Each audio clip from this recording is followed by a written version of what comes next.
Love you, pare. Bibo! Bibo!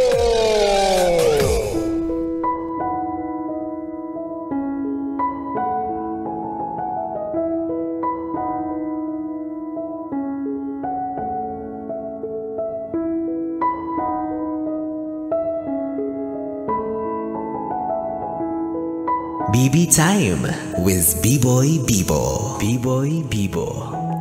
Bibi, kung seryoso kang tatanungin, pakiramdam mo ba ikaw ay gustuhin? Yung tipo na marami ang nagkakagusto. Yung tipo na wala ka pang ginagawa pero nahuhulog na agad sila sa'yo. Hindi mo alam kung ano ang dahilan pero sigurado ka na ikaw ay pinipilahan.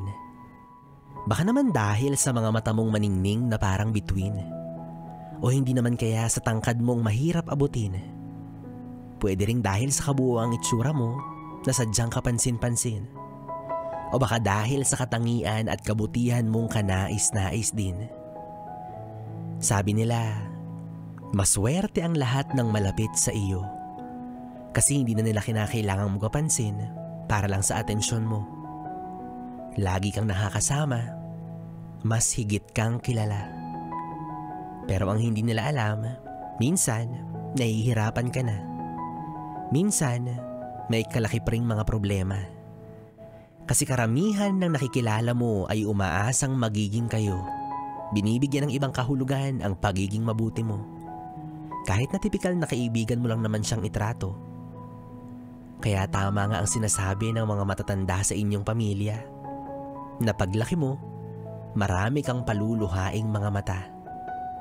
Pero alam mo naman na hindi mo yun sinasadya, di ba? Sadyang marami lang ang nagkakandara pa na mapasa kanila ka. Nakakatawa at mahangin man pakinggan. Pero yun naman talaga ang katotohanan. Kaya naiintindihan kita na minsan, iniiwasan mo na lang ang sobra-sobrang pakikipagmabutihan para wala ng pusong aasa at masasaktan.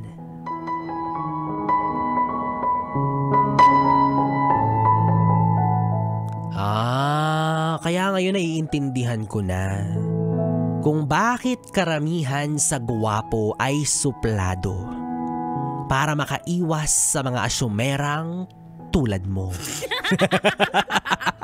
Hala, kaya pala suplado si B-Boy Bibo. Charot lang. Ay naka, well anyways mga yes friend, tuloy-tuloy pa rin ang ating BB Time. Kapiling mo ko DJ B-Boy Bibo hanggang mamayang alas 12 dito sa 101.1 Yes FM. Solid.